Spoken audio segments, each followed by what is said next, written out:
দুনিয়ার মানুষ ইবাদত করবা একমাত্র আল্লাহর। আপনারা বলেন আমরা ইবাদত করব একমাত্র কার? ইবাদত হবে একমাত্র আল্লাহর। আল্লাহ ছাড়া আর কারো ইবাদত করা চলবে না। মাথা একমাত্র আল্লাহর সামনেই নত করব। আল্লাহ ছাড়া আর কারো সামনে মাথা নত করা যাবে না। আল্লাহ ছাড়া আর কারো সামনে মাথা ঝুঁকানো যাবে না। দুনিয়ার কোনো ক্ষমতাধর, কোনো শক্তি, কোনো বুজুর্গ, কোনো পীর, এমনকি কোনো নবী রাসূলের সামনে পর্যন্ত মাথা নত করা জায়েজ নাই। তাহলে এক নম্বর নির্দেশ হলো আমরা ইবাদত করব একমাত্র কার? দুই নম্বরে আল্লাহ বলেন ওয়ালা তুশরিকু বিহি শাইআ, আল্লাহর সঙ্গে কাউকে শরীক করবা না। আল্লাহর সাথে কাউকে শরীক করা যাবে না। আল্লাহ একজন, আল্লাহ দুইজন বা তিনজন বা একের অধিক আরো আল্লাহ আছে এমন বিশ্বাস করা যাবে না। যেমনটা ইহুদিরা দুইজন আল্লাহ আছে বলে বিশ্বাস করে, একজন হলো আল্লাহ আর একজন হলো আল্লাহর পুত্র, বলেন নাউজুবিল্লাহ। খ্রিস্টানরা মনে করে আল্লাহর মতো আরো দুইজন আছে, একজন আল্লাহ আর একজন আল্লাহর স্ত্রী আর একজন আল্লাহর ছেলে। আল্লাহর স্ত্রী বলে হযরত মারিয়াম আলাইহিস সালামকে এবং ঈসা নবীকে আল্লাহর পুত্র বলে। এই মোট তারা তিনজন খোদা বলে বিশ্বাস করে। এই সমস্ত জাতি এই একাধিক আল্লাহ আছে বিশ্বাস করে বলে তারা ভ্রান্ত হয়ে গেছে, গোমরা হয়ে গেছে। এই জন্য মুহাম্মদ সাল্লাল্লাহু আলাইহি ওয়াসাল্লামের উম্মত আমরা, আমাদেরকে আল্লাহ তাআলা সূরাতুন নিসার 36 নম্বর আয়াতে জানিয়ে দিলেন, তোমরা ইহুদার নাসারাদের মতো দুই তিন খোদা বিশ্বাস করবা না, আল্লাহর সঙ্গে শরীক করবা না। আল্লাহর জাতের মধ্যে শরীক করা যেমন অন্যায়, আল্লাহর গুণের মধ্যেও শরীক করা অন্যায়। আল্লাহর 99টা গুণবাচক নাম আছে, ওই নামগুলোর এক একটা পাওয়ার আছে। আল্লাহর এক একটা ক্ষমতা, এক একটা গুণ। আল্লাহর এই ক্ষমতার মধ্যেও দুনিয়ার কোনো মানুষকে, কোনো শক্তিকে অংশীদার বানানো যাবে না। আপনারা বলেন সৃষ্টিকর্তা একমাত্র কে? সৃষ্টিকর্তা একমাত্র আল্লাহ। দুনিয়ার কোনো মানুষ যদি মনে করে না সৃষ্টিকর্তা আল্লাহ ছাড়া আরও আছে, সন্তান দেওয়ার মালিক একমাত্র আল্লাহ, কেউ যদি বিশ্বাস করে না সন্তান দেওয়ার ক্ষমতা আল্লাহ ছাড়া আরও কারো আছে, তাহলে সে আল্লাহর এই ক্ষমতার সাথে আরেকজনকে অংশীদার বানিয়ে দিল, সে শিরিক করে ফেলল। আমাদের সমাজে, আমাদের দেশে এমন মানুষও আছে যাদের বিশ্বাস আল্লাহ ছাড়াও সন্তান দেওয়ার ক্ষমতা অন্য কারো আছে। এমন কিছু মানুষ আমাদের দেশে আছে যাদেরকে দেখা যায় ওলি আল্লাহ বুজুর্গদের কবরের পাশে যাইয়া, কবরের পারে দাঁড়াইয়া বলে, বাবা আমার সন্তান না, একটা সন্তান দাও। এই মুসলমান, শেরপুরের মুসলমানেরা ভালোভাবে মনে রাখবেন, কোনো ওলি আল্লাহ বুজুর্গ শাহজালালের মাজারে যায় সন্তান চাওয়া তো দূরের কথা, কোনো নামাজি ব্যক্তিও যদি মদিনার রওজা শরীফ মুহাম্মদুর রাসূলুল্লাহ সাল্লাল্লাহু আলাইহি ওয়াসাল্লামের কবরের পারে দাঁড়াইয়াও যদি বলে, হে রাসূল আমাকে একটা সন্তান দেন, হে রাসূল আমাকে রিজিক দেন, এটাও শিরিক হয়ে যাবে। নবীকে আল্লাহর সমান করে ফেলা হয়। এই শিরিক যেন এই উম্মত কোনোভাবেই না করে আল্লাহ পাক এই আয়াতের 2 নম্বর নির্দেশে জানায় দিলেন, ওয়ালা তুশরিকু বিহি শাইআ, আল্লাহর সাথে তোমরা শরিক করবা না। এই আয়াতের 2 নম্বর নির্দেশ হলো আল্লাহর সাথে কাউকে শরিক করা। 3 নম্বর ওয়াবিল ওয়ালিদাইনি ইহসানা, বাবা আমার সাথে সুন্দর আচরণ করবা, ইহসান করবা, উত্তম ব্যবহার করবা, বাবা মার নাফরমানি করবা না, অবাধ্যতা করবা না। 4 নম্বর ওয়াবিদিল কুরবা, আত্মীয় স্বজনের সাথে ইহসান করবা, ভালো আচরণ করবা, দুর্ব্যবহার করবা না, দুঃসম্পর্ক রাখবা না। 5 নম্বর ওয়াল ইয়াতামা, এতিম অসহায়দের সাথে ভালো আচরণ করবা, এতিমদেরকে কখনো ধুরু ধুরু করে তাড়ায় দিবা না, অবজ্ঞা করবা না। 6 নম্বর ওয়াল মাসাকিন, অসহায় মিসকিনদেরকে কখনো তাড়ায় দিবা না, তাদের সাথেও সুন্দর আচরণ করবা। 7 নম্বর আল্লাহ তাআলা বলেন ওয়াল জারি যিল কুরবা, তোমার প্রতিবেশীর সঙ্গে তুমি ভালো আচরণ করো। 3 ধরনের প্রতিবেশীর কথা আল্লাহ তাআলা এই জায়গায় আলোচনা করেছেন। 1 নম্বর জারি যিল কুরবা, তোমার আত্মীয় প্রতিবেশী, অর্থাৎ যে তোমার পাশাপাশি বসবাস করে, আবার তোমার সাথে তোমার আত্মীয়তারও সম্পর্ক রয়েছে, আত্মীয় প্রতিবেশী, তার সাথেও সুসম্পর্ক রাখো, ভালো আচরণ করো, ইহসান করো।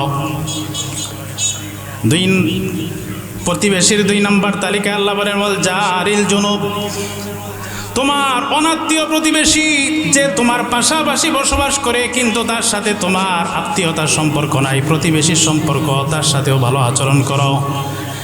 প্রতিবেশীর তালিকায় 3 নম্বর আল্লাহ তাআলা বলেন ওয়াসাহিবি বিল জামবি, তোমার অস্থায়ী প্রতিবেশীর সঙ্গেও তুমি ভালো আচরণ করো। অস্থায়ী প্রতিবেশী বলতে আপনারা আজকে এখানে ওয়াজ শোনার জন্য আসছেন, বিভিন্ন এলাকার মানুষ এখানে জমা হয়ে গেছেন, যারা পাশাপাশি বসছেন, হয়তো আপনাদের কারো সাথে আত্মীয়তার রক্তের কোনো সম্পর্ক নাই, হয়তো আর কোনো দিন তাদের সাথে দেখাও হয় নাই, ভবিষ্যতেও হবে কিনা জানেন না, কিন্তু 4-5 ঘন্টা সময় একসাথে বৈশা ওয়াজ শুনবেন, 2 জন পাশাপাশি বসলেন। আল্লাহ তাআলার ভাষায় আপনিও তার পাশে লোকটা আপনার প্রতিবেশী। আল্লাহ বলে পাশের লোকটার সাথে তুমি সুন্দর আচরণ করো, ভালো ব্যবহার করো, এটা তোমার দায়িত্ব। তাহলে অস্থায়ী প্রতিবেশী, অল্প সময়ের জন্য যে প্রতিবেশী হয়েছে তার সাথেও ভালো আচরণ করার নির্দেশটা দিয়েছেন কে? ওয়ামা মালাকাত আইমানুকুম, আল্লাহ বলে তোমার অধীনস্থদের সাথেও তোমরা ভালো আচরণ করো, দাস দাসীর সাথে। বর্তমান যুগে দাস দাসী নাই, কিন্তু আমাদের অধীনস্থ কর্মচারী আছে, চাকর নৌকর আছে না নাই?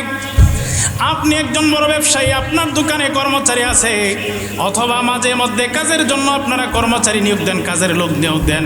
আল্লাহ পাক বলেন কাজের লোকের সাথে তুমি ভালো আচরণ করবা, কখনোই দুর্ব্যবহার করবা না। এই 9টা নির্দেশ দেওয়ার পর সর্বশেষ আল্লাহ তাআলা বলে দিলেন ইন্নাল্লাহা লা ইউহিব্বু মান কানা মুখতালান ফাখুরা। হে দুনিয়ার মানুষ, ভালোভাবে জেনে রাখো, নিশ্চয়ই আল্লাহ অহংকারী গর্বকারীকে ভালোবাসেন না। যারা সম্পদের বাহাদুরি দেখায়, ক্ষমতার বাহাদুরি দেখায়, অধীনস্থদের সাথে দুর্ব্যবহার করে, আল্লাহ তাদেরকে ভালোবাসে। এই 10-12টা হুকুম আল্লাহ তাআলা এই আয়াতের মাধ্যমে আমাদেরকে দিলেন। এর মধ্য থেকে আমি মাত্র একটা বিষয় নিয়ে আপনাদের সাথে আলোচনা করতে চাই। 1 নম্বর নির্দেশ ছিল আল্লাহর ইবাদত। এ সম্পর্কে অনেক ওয়াজ হয়, শিরিকের ব্যাপারে ওয়াজ হয়, পিতামাতার হকের ব্যাপারে ওয়াজ হয়, কিন্তু একটা অবহেলিত বিষয় যেটার গুরুত্ব আমরা বুঝি না আলোচনা কম হওয়ার কারণে, সেটা হলো প্রতিবেশী এবং আত্মীয় স্বজনের হক।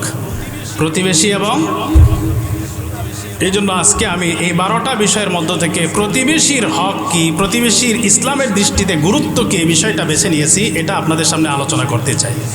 আপনারা একটু ধৈর্য ধরে শুনবেন তো। কোরআন হাদিসের আলোকে প্রতিবেশীর কি গুরুত্ব, এই বিষয়টা আপনাদেরকে বোঝানোর চেষ্টা করব।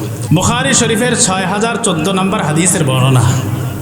আনা আয়েশা সিদ্দিকাহ রাদিয়াল্লাহু তাআলা আনহা আন্নাহা ক্বালাত قال رسول الله صلى الله عليه وسلم, নবীজির স্ত্রী আমাদের আম্মা জান আয়েশা সিদ্দিকা রাদিয়াল্লাহু তাআলা আনহা বলেন, রাসূলুল্লাহ সাল্লাল্লাহু আলাইহি ওয়াসাল্লাম বলেছেন, মা জালা জিবরিল ইউসিনি বিল জার হাত্তা জানান্তু আন্নাহু সাইওয়ারিসুহু। রাসূলুল্লাহ সাল্লাল্লাহু আলাইহি ওয়াসাল্লাম বলেন, জিবরাইল আমিন আমাকে প্রতিবেশীর ব্যাপারে বারবার তাকিদ দিচ্ছিলেন, এত অধিক পরিমাণে গুরুত্ব দিচ্ছিলেন। সকালে আসলেও বলে নবী প্রতিবেশীর প্রতি লক্ষ্য রাখবেন, দুপুরে আসলেও বলে নবী প্রতিবেশীর হক আদায় করবেন, সন্ধ্যায় আসলে পরে আবার প্রতিবেশীর কথা বলেন। নবী বলে জিবরাইল এত অধিক পরিমাণে প্রতিবেশীর ব্যাপারে আমাকে গুরুত্ব দিচ্ছিল। জিবরাইলের গুরুত্বের কথা শুনে হাত্তা জনান্তু আন্নাহু সাইওয়ারিসুহু, আমি মনে করেছিলাম না জানি আল্লাহ তাআলা আমার প্রতিবেশীকে আমার উত্তরাধিকারী বানায় দেয় কিনা। আমার মনে হইল না জানি প্রতিবেশীকে আল্লাহ তাআলা আমার সম্পদের ওয়ারিস বানায় দেয় কিনা, এটা আমার আশঙ্কা হয়েছিল। সন্তান যেমন বাবার সম্পদের উত্তরাধিকারী হয়, মালিক হয়, আমার মনে হচ্ছিল এত গুরুত্ব দিচ্ছিল জিবরাইল, মনে হয় আমার সম্পদেরই ওয়ারিস বানায় দিবে। তাহলে প্রতিবেশীর হকটা কতটা গুরুত্বপূর্ণ। এজন্য প্রতিবেশীর গুরুত্ব সম্পর্কে আপনাদেরকে আরও কিছু হাদিস শোনাবো। তার আগে আপনাদেরকে বোঝাইতে চাই প্রতিবেশী কি, তার সাথে একটু পরিচয় হওয়া দরকার আছে না নাই? প্রতিবেশী কাকে বলে? ইমাম রাগিব ইসফাহানি রহমতুল্লাহ আলাইহি বলেন, প্রতিবেশী আল্লাযী ইয়াকরুবু মাসকানুহু মিনকা ফাহুয়া জারুক। ইমাম রাগিব রহমতুল্লাহ আলাইহি বলেন, যে ব্যক্তির বাসস্থান তোমার পাশে, যে ব্যক্তি তোমার পাশাপাশি বসবাস করে ওই ব্যক্তি হলো তোমার প্রতিবেশী। পাশাপাশি বসবাসের সীমানা কতটুক? ইমাম হাসান রহমতুল্লাহ আলাই বলেন, আরবাউনা দারান আমামিক, তোমার সামনে, তোমার বাড়ির সামনের দিক দিয়ে 40টা বাড়ি তোমার প্রতিবেশী, তেমনিভাবে পিছনের দিক থেকে 40টা বাড়ি তোমার প্রতিবেশী, তোমার ডানে বামে 40টা করে বাড়ি তোমার প্রতিবেশী। কয়টা বাড়ি? এক এক দিকে 40টা করে বাড়ি। ইমাম হাসান রহমতুল্লাহ, এটা কোনো হাদিস না, ওনার বক্তব্য, হাদিসের আলোকে তিনি বলছেন এক এক দিকে 40টা করে বাড়ি, এটা তোমার প্রতিবেশী। এই বাড়িগুলো স্থায়ীভাবে হতে পারে, অস্থায়ী ভাড়াটিয়া হতে পারে, এদেরকে প্রতিবেশী বলা হয়েছে। প্রতিবেশীর মৌলিকভাবে 3 প্রকার। কয় প্রকার? যেটা কোরআনুল কারীম থেকে একটু আগে আমরা জানলাম। 1 নাম্বার আত্মীয় প্রতিবেশী, আত্মীয় যে আপনার আত্মীয় এবং প্রতিবেশীও পাশাপাশি বসবাস। 2 নাম্বার অনাত্মীয় প্রতিবেশী, যে আপনার পাশাপাশি বসবাস করে কিন্তু তার সাথে কোনো রক্তের সম্পর্ক নয়, আত্মীয়তার সম্পর্ক। 3 নাম্বার অস্থায়ী প্রতিবেশী, যেটা একটু আগে বলছিলাম, কয়েক ঘন্টার জন্য আপনারা একসাথে পাশাপাশি বসছেন, একজন আরেকজনের প্রতিবেশী, যেটা রক্তেরও সম্পর্ক নাই, স্থায়ীভাবে পাশাপাশি বসবাসও করবে না, অস্থায়ীভাবে কিছু সময়ের জন্য বসছে। অথবা আপনি আপনাদের এই এলাকা শেরপুর থেকে বাসে ঢাকার উদ্দেশ্যে রওনা করছেন, 2 জন পাশাপাশি সিটে বসছেন, আপনার পাশের সিটে যে লোকটা বসছে সেই লোকটা আপনার প্রতিবেশী। যে কয় ঘন্টা সময় লাগবে ঢাকা যাইতে, এই কয় ঘন্টার জন্য সে আপনার প্রতিবেশী। তাহলে এই হিসাবে প্রতিবেশী 3 প্রকার। এটা সাউন্ডটা কমায়, একটু কমান, অধিকারের দিক থেকেও প্রতিবেশী 3 প্রকার। অধিকারের দিক থেকেও রাসূলের একটা হাদিস থেকে ওলামায়ে কেরাম বের করছেন, অধিকারের দিক থেকেও প্রতিবেশী 3 প্রকার। 1 নাম্বার জারুন লাহু হাক্কুন ওয়াহিদ, 1 নাম্বার প্রতিবেশী যার কেবলমাত্র একটা অধিকার, ওহুয়া জিম্মিউল আজনাবী, কোনো অচেনা অপরিচিত বা কোনো অমুসলিম মানুষ আপনার পাশাপাশি বসবাস করে, সে আপনার পাশে বসবাস করে বলে সে প্রতিবেশী। প্রতিবেশী হিসাবে আপনার কাছে তার একটা অধিকার। 2 নাম্বার জারুন লাহু হাক্কান, এমন প্রতিবেশী যার 2টা অধিকার রয়েছে। আর এমন প্রতিবেশী হলো আল জারুল মুসলিম, আপনার পাশাপাশি বসবাস করে আবার লোকটাও মুসলমান, মুসলমান হিসাবে আপনার কাছ থেকে ইসলামী ভাই হিসাবে তার একটা অধিকার, আপনার পাশাপাশি বসবাস করার কারণে তার আরেকটা অধিকার। 3 নাম্বার জারুন লাহু সালাসাতু হুকুক, এমন প্রতিবেশী যার 3টা অধিকার রয়েছে। আর ওই প্রতিবেশী হলো আল জারুল মুসলিমুল করিব, আপনার পাশাপাশি বসবাসকারী একজন ব্যক্তি, যে ব্যক্তির আবার মুসলমান, আবার তার সাথে আপনার আত্মীয়তার সম্পর্ক রয়েছে। এই ব্যক্তির 3টা অধিকার, প্রতিবেশী হিসাবে একটা অধিকার, মুসলমান হওয়ার হিসাবে আরেকটা অধিকার, আবার আপনার সাথে রক্তের সম্পর্ক থাকার কারণে আরেকটা অধিকার। মোট কয়টা অধিকার তার? 1 নাম্বার যার শুধু একটা অধিকার, সে প্রতিবেশী, আর কোনো সম্পর্ক নাই। 2 নাম্বার যে প্রতিবেশী আবার মুসলমান। 3 নাম্বার যে প্রতিবেশী মুসলমান আবার আত্মীয়। এই হলো 3 অধিকারের দিক থেকে প্রতিবেশী 3 প্রকার। প্রতিবেশী গুরুত্বটা কি? যেটা আগে আপনাদেরকে বলতেছিলাম, গুরুত্ব বুখারী শরীফের 6014 নম্বর হাদিস, যেটা আপনাদেরকে শোনাইলাম। আম্মাদান আয়েশা সিদ্দিকা রাদিয়াল্লাহু তাআলা আনহা বর্ণনা, নবীজি বলছেন, জিবরাইল আমাকে বারবার এতটা গুরুত্ব দিচ্ছিল প্রতিবেশীর ব্যাপারে, হাত্তা জানান্তু আন্নাহু সাইওয়ারিসুহু, আমি মনে করলাম না জানি আমার প্রতিবেশীকে আমার সম্পদের ভাগীদার বানায়া দেওয়া হয়। 2 নাম্বার গুরুত্বের ব্যাপারে নবীজি 3 বার কসম করে বলছেন, যে ব্যক্তি প্রতিবেশীর অধিকার আদায় করে না সে ঈমানদার না। যে প্রতিবেশীর হক আদায় করে না সে কিনা? বুখারী শরীফের 6016 নম্বর হাদিসের বর্ণনা। আন আবি শুরাইহিল খুজাই রাদিয়াল্লাহু তাআলা আনহু قال قال رسول الله صلى الله عليه وسلم, নবীজির সাহাবী আবু শুরাইহ আল খুজাই রাদিয়াল্লাহু তাআলা আনহু বলেন, রাসূলুল্লাহ সাল্লাল্লাহু আলাইহি ওয়াসাল্লাম বলেছেন, ওয়াল্লাহি লা ইউমিনু ওয়াল্লাহি লা ইউমিনু ওয়াল্লাহি লা ইউমিন। নবীজি তিনবার কসম করে বললেন, আল্লাহর কসম ওই ব্যক্তি ইমানদার নয়, আল্লাহর কসম ওই ব্যক্তি ইমানদার নয়, আল্লাহর কসম ওই ব্যক্তি ইমানদার নয়। কিলা মান হুয়া ইয়া রাসূলুল্লাহ। সাহাবায়ে কেরাম প্রশ্ন করলেন, নবী সেই ব্যক্তিটাকে যার ব্যাপারে আপনি তিনবার বললেন ইমানদার নয়। এই প্রশ্ন করার পর আল্লাহর নবী জবাব দিলেন, আল্লাযী লা ইয়ামানু জারুহু বাওয়াইকা। যে ব্যক্তির অনিষ্টতা, অত্যাচার, নির্যাতন থেকে তার প্রতিবেশীরা নিরাপদ না, যে ব্যক্তি প্রতিনিয়ত তার প্রতিবেশীদেরকে জ্বালা দেয়, কষ্ট দেয়, অত্যাচার করে, নির্যাতন করে, এমন ব্যক্তি ইমানদার না। যে প্রতিবেশীকে কষ্ট দেয়, নবী বলছেন সেই ব্যক্তি ইমানদার না। কিভাবে বলছে? তিনবার কসম করে নবীজি বলছেন। চিন্তা করছেন? যে প্রতিবেশীকে, পার্শ্ববর্তী মানুষকে কথার দ্বারা, কাজের দ্বারা, আচরণের দ্বারা কষ্ট দেয়, নবী কসম করে বলছেন সে ইমানদার না। 3 নাম্বার,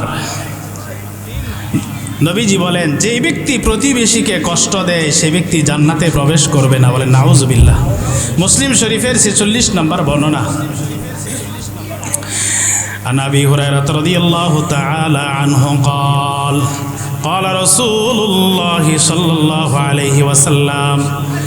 আবু হুরায়রা রাদিয়াল্লাহু তাআলা আনহুর বর্ণনা, রাসূলুল্লাহ সাল্লাল্লাহু আলাইহি ওয়াসাল্লাম বলেন, লা ইয়াদখুলুল জান্নাতা মান লা ইয়ামানু জারুহু বাওয়াইকা। নবীজি বলেন যেই ব্যক্তির অত্যাচার, অনিষ্টতা থেকে তার আশপাশের মানুষেরা, প্রতিবেশীরা নিরাপদ থাকে না, এমন ব্যক্তি লা ইয়াদখুলুল জান্নাতা, আল্লাহর জান্নাতে প্রবেশ করবে না। যার অত্যাচার, নির্যাতন থেকে প্রতিবেশীরা নিরাপদ না, যে প্রতিবেশীকে শুধু কষ্টই দিয়ে যায়, নবীজি বলে সেই ব্যক্তি জান্নাতে যাবে। 4 নম্বর হাদিস, রাসূলুল্লাহ সাল্লাল্লাহু আলাইহি সাল্লাম বলছেন, যে ব্যক্তি নিজেকে দাবি করে আমি ইমানদার, আমি মুসলমান, সে যেন অবশ্যই প্রতিবেশীকে কষ্ট না দেয়। যদি ইমানের দাবিতে সে সত্যবাদী হয় তাহলে সে যেন প্রতিবেশীকে কষ্ট। এর বিপরীত হলো, কেউ যদি প্রতিবেশীকে কষ্ট দেয় তাহলে ইমানের দাবিতে সে সত্যবাদী না। যে প্রতিবেশীকে কষ্ট দেয় সে ইমানের দাবিতে কি হবে না? সত্যবাদী না, মিথ্যাবাদী। বুখারী শরীফের 6018 নম্বর হাদিসের বর্ণনা। قال رسول الله صلى الله عليه وسلم من كان يؤمن بالله واليوم الآخر فليكرم ضيفا। রাসূলুল্লাহ সাল্লাল্লাহু আলাইহি ওয়াসাল্লাম বলেন, যেই ব্যক্তি আল্লাহ এবং আখিরাত বিশ্বাস করে, দাবি করে আমি আল্লাহ মানি, আখিরাত মানি, এমন দাবি যেই ব্যক্তি করে, ফালইউকরিম যায়ফা, সেই ব্যক্তি যেন তার মেহমানকে ইজ্জত করে, সম্মান করে।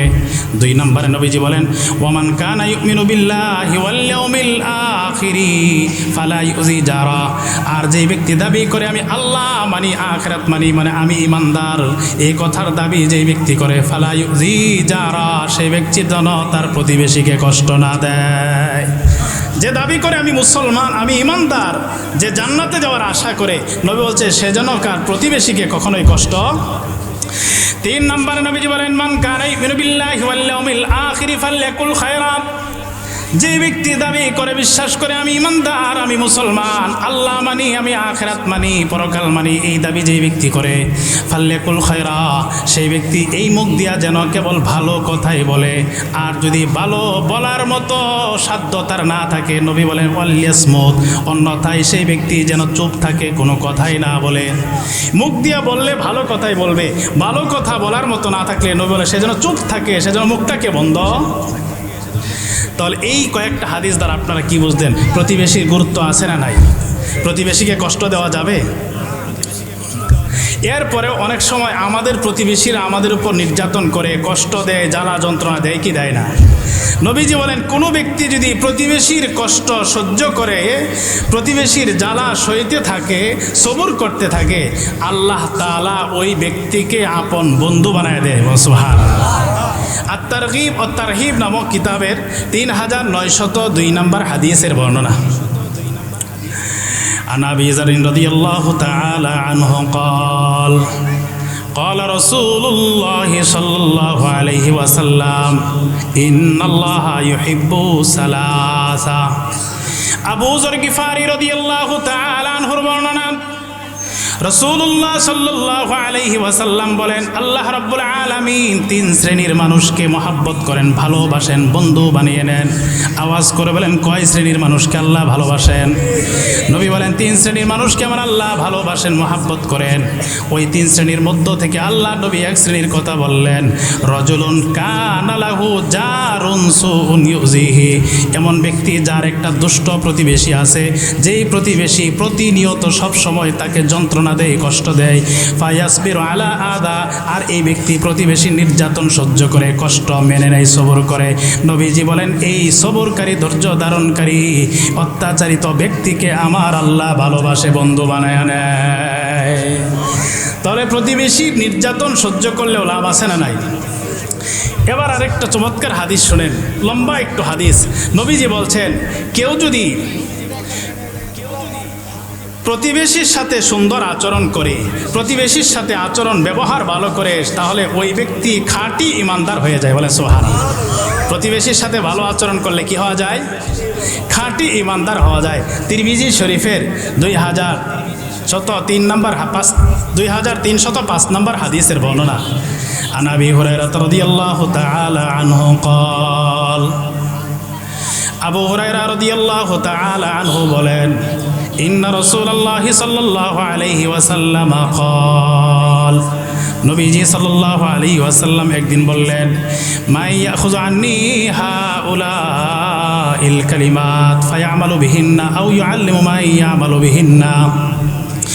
রাসূলুল্লাহ সাল্লাল্লাহু আলাইহি ওয়াসাল্লাম একদিন ঘোষণা দিলেন, কে আছো এমন আমার থেকে কিছু কালিমা, কিছু সবক গ্রহণ করবা, নিজে আমল করবা, অথবা যে আমল করতে চায় তাকে শিখাইয়া দিবা। নিজে আমল করার নিয়তে অথবা যে আমল করতে চায় তাকে শিখার নিয়তে কিছু সবক গ্রহণ করবা, এমন কে আছো? ফাকালা আবু হুরায়রা, আনা ইয়া রাসূলুল্লাহ। হযরত আবু হুরায়রা বলে, আমি ঘোষণা দিলাম, ইয়া রাসূলুল্লাহ, আমি আপনার সেই সবকগুলো নেওয়ার জন্য প্রস্তুত আছি। আবু হুরায়রা বলেন, আখাযা বিয়াদি ফাআদ্দা খামসান, নবীজি সাল্লাল্লাহু আলাইহি সাল্লাম আমার হাতের ভিতরে ধরলেন, আদ্দা খামসান, গনে গনে 5টা সবক আমাকে বললেন। আপনারা বলেন তো নবীজি আবু হুরায়রাকে কয়টা সবক বললেন? নবীজি হাতে গনে গনে 5টা কথা বললেন। এই 5টা কথা পাশাপাশি 5টা কথার পুরস্কার নবীজি ঘোষণা দিলেন। আমরাও আবু হুরায়রার মতো এই 5টা জিনিস আমল করার নিয়তে শুনবো, রাজি আছিনি? কারা কারা রাজি? সবাই? আল্লাহ তাআলা তৌফিক দান করেন। 1 নাম্বার, নবীজি বলেন, ইত্তাকিল মাহারিম। আবু হুরায়রার হাতে ধরে আল্লাহ নবী বলেন, আবু হুরায়রা, হারাম জিনিস থেকে বেঁচে থাকো। তুমি যদি সারা রাত ভোরের যদি নফল নামাজ নাও পড়তে পারো, তাহাজ্জুদ নাও পড়তে পারো, নফল দান সদকা যদি নাও করতে পারো, বছরে 2 একবার মক্কা মুকাররমার সফর, উমরার সফর যদি নাও করতে পারো, তুমি নফল ইবাদত যদি তেমন নাও করতে পারো, শুধু ফরজ নামাজ, ফরজ রোজাগুলো পালন করবা, আর হারামগুলো থেকে বেঁচে থাকবা। খাবারের হারাম থেকে বেঁচে থাকবা, কথার হারাম থেকে বেঁচে থাকবা, কাজের হারাম থেকে বেঁচে থাকবা। নবীজি বলেন, হারাম থেকে যদি নিজেকে সংযত রাখতে পারো, তাকুন আবাদান নাস, তাহলে তুমি মানুষের মধ্যে সবচেয়ে বড় ইবাদতকারী বুজুর্গ হয়ে যাইবা। নবী বলছে, তুমি হারাম থেকে বেঁচে থাকো, তুমি মানুষের মধ্যে সবচেয়ে বড় বুজুর্গ। 2 নম্বর, নবীজি বলেন, ওয়ারদা বিমা কাসামাল্লাহু লাক, আল্লাহ তাআলা তোমার জন্য যা বরাদ্দ দিয়েছে তাতে তুমি সন্তুষ্ট হয়ে যাও। আপনি ব্যবসা করলেন, আপনার টার্গেট ছিল এইবারের ব্যবসাতে 5 লক্ষ টাকা লাভ হবে, কিন্তু শেষ পর্যন্ত ফলাফল দেখা গেল মাত্র 50,000 টাকা লাভ হয়েছে। নবীজি বলেন, ওই মুহূর্তে তোমার মনকে তুমি বলো, আরে মন, আমার আল্লাহ 50,000 আমার জন্য বরাদ্দ দিয়েছে, যাক আমি আলহামদুলিল্লাহ আল্লাহ শুকরিয়া আদায় করলাম। যতটুকু পেয়েছি ততটুকুতে আলহামদুলিল্লাহ আল্লাহ শুকরিয়া আদায় করলাম। নবীজি বলেন, আল্লাহ যা তোমার জন্য বরাদ্দ দিয়েছে তাতে তুমি খুশি হয়ে যাও। তাকুন আগনান নাস, তাহলে মানুষের মধ্যে তুমি সবচেয়ে বেশি ধনী হয়ে যাইবা। আল্লাহর ফয়সালা মেনে নিলে সবচেয়ে বড় কি হয়ে যায়? 3 নম্বর, নবীজি বলেন, আহসিন ইলা জারিকা তাকুন মুমিনা। নবীজি বলেন, তোমার প্রতিবেশীর সাথে তুমি উত্তম আচরণ করো, ভালো ব্যবহার করো, তাকুন মুমিনা, তাহলেই তুমি একজন খাঁটি ইমানদার হয়ে যাইবা। মধ্যে 3 নম্বরে বলেন, প্রতিবেশীর সাথে উত্তম আচরণ করো, তুমি খাঁটি ইমানদার হয়ে যাইতে পারবা। 4 নম্বরে নবীজি বলেন, ওয়া হিব্বা লিন-নাস মা তুহিব্বু লিনাফসিক, নিজের জন্য তুমি যা পছন্দ করো মানুষের জন্য সেটা পছন্দ করো। তাকুন মুসলিমা, তাহলে তুমি একজন খাঁটি মুসলমান হয়ে যাইতে পারবা। 5 নাম্বার নবীজি বলেন ওয়ালা তুকসিরিজ যিহকা, আমার উম্মত বেশি হাসবা না, আবু হুরায়রা বেশি হাসবা না। ফাইন্না কাসরাতাজ যিহকি তুমিতুল কলবা, কারণ অধিক হাসি মানুষের অন্তরকে মেরে ফেলে। বেশি হাসলে অন্তর মরে যায়। নবীজি বেশি হাসবা না, বেশি হাসলে অন্তর মরে যায়। তাহলে এই হাদিসে নবীজি 5টা সবক দিলেন, তার মধ্যে 3 নাম্বার সবক ছিল প্রতিবেশীর সাথে সুন্দর আচরণ করো, তাহলে তুমি একজন খাঁটি ইমানদার হয়ে যাইতে।